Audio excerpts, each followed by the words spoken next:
హైదరాబాద్ నగరంలోని హుస్సేన్ సాగర్లో గణేష్ నిమజ్జనం కొనసాగుతుంది. ఉదయం నుంచి ప్రారంభమైనటువంటి గణేష్ నిమజ్జన శోభయాత్ర మెల్లమెల్లగా హుస్సేన్ సాగర్ వైపు వస్తున్నాయి. ప్రతిమలన్నీ కూడా ఇక్కడికి వచ్చిన తర్వాత వాటిని అన్నింటినీ ఒక్కటొక్కటిగా నిమజ్జనానికి తీసుకొస్తున్నటువంటి పరిస్థితిని చూడవచ్చు. ఈ ప్రాంతం అంతా కూడా చాలా కోలాహలంగా మారింది. మొత్తం సాగర్ పైన పెద్ద మొత్తంలో ఇక్కడికి వచ్చినటువంటి భక్తులు గణనాథుల వీడ్కోల్ కోసం పెద్ద ఎత్తున ఇక్కడికి రావడం జరిగింది. మనం చూడొచ్చు గణనాథుల నిమజ్జనం కోసం ప్రత్యేకంగా జిహెచ్ఎంసి అదేవిధంగా హెచ్ఎండిఏ ఆధ్వర్యంలో ఏర్పాటు చేసినటువంటి క్రెయిన్ల ద్వారా వాటన్నింటినీ కూడా నిమజ్జనం చేస్తున్నారు. అందుకోసం తెలంగాణ టూరిజం ద్వారా ప్రత్యేకంగా హుస్సేన్ సాగర్లో ఏర్పాట్లు చేశారు.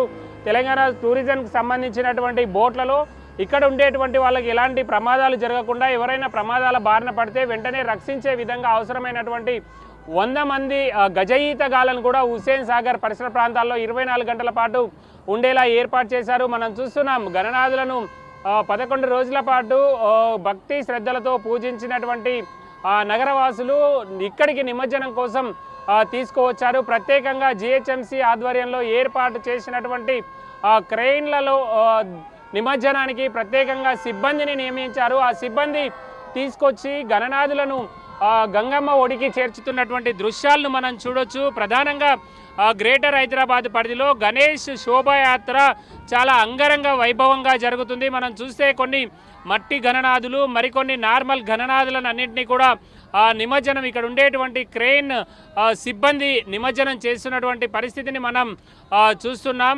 చాలా భక్తి శ్రద్ధలతో పూజించినటువంటి గణనాథులన్నింటినీ కూడా చాలా పద్ధతిగా వాటన్నింటినీ కూడా నిమజ్జనం చేస్తున్నటువంటి పరిస్థితిని మనం చూడొచ్చు. ట్యాంక్ బండ్ వైపు ఏర్పాటు చేసినటువంటి క్రెయిన్ నెంబర్ 10 and 11 వద్ద ఈ నిమజ్జన కార్యక్రమాలు కొనసాగుతున్నాయి. ఇక్కడికి వచ్చినటువంటి భక్తులంతా కూడా గణపతి పప్ప మోరియా అంటూ వాళ్ళు స్లోగన్స్ చేస్తున్నటువంటి పరిస్థితులను చూడొచ్చు. ప్రధానంగా గ్రేటర్ హైదరాబాద్ పరిధిలో ఈ హుస్సేన్ సాగర్ ప్రధానమైనటువంటి నిమజ్జన కేంద్రం. భారీగా గణనాథులు వేల సంఖ్యలో ఇక్కడికి తరలి వస్తుంటాయి.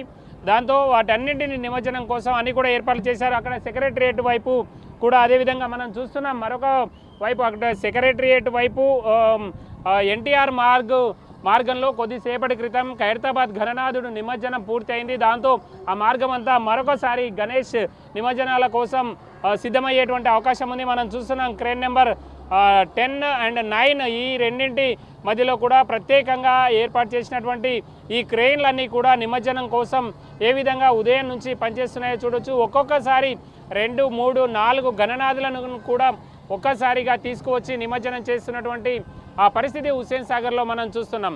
పెద్ద మొత్తంలో ఇక్కడికి వచ్చినటువంటి భక్తులందరూ కూడా తమ గణనాథులను చివరిసారిగా నిమజ్జనం చేస్తున్నటువంటి సందర్భంలో వాళ్ళంతా కూడా ఆసక్తిగా తిలకిస్తున్నటువంటి పరిస్థితిని మనం చూస్తున్నాం. అక్కడ నుంచి తమ సెల్ ఫోన్లలో చివరిసారిగా సెల్ ఫోన్లలో బంధిస్తూ నిమజ్జన పనులన్నింటినీ కూడా తమ సెల్ ఫోన్లలో బంధిస్తూ తమ గణనాథులు గంగమ్మ ఒడికి చేరుతున్నటువంటి అంశాలను దృశ్యాలన్నింటినీ కూడా వాళ్ళు గమనిస్తూ ఉన్నటువంటి పరిస్థితి. ఆ పక్కనే గజ ఈతగాళ్ళను కూడా పక్కనే పెట్టడం జరిగింది. ఏదైనా ఇబ్బందులు వస్తే వాళ్ళు రక్షించే విధంగా అవసరమైనటువంటి చర్యలు తీసుకున్నారు. అదేవిధంగా ఇక్కడ క్రెయిన్ల దగ్గర పనిచేసే సిబ్బంది కూడా వీళ్ళందరికీ కూడా ఈత వస్తుంటుంది. ఎలాంటి ఇబ్బందులు లేకుండా వాళ్ళు కూడా జాగ్రత్తలు తీసుకుంటారు. అక్కడ ఏం అయినా కూడా ఇబ్బంది రాకుండా అవసరమైనటువంటి చర్యలు తీసుకుంటున్నారు. అదేవిధంగా పక్కనే ఇంకొక అతను వాళ్లకు సహాయకారిగా గజ ఈతగాడు ఉన్నటువంటి పరిస్థితిని చూడొచ్చు.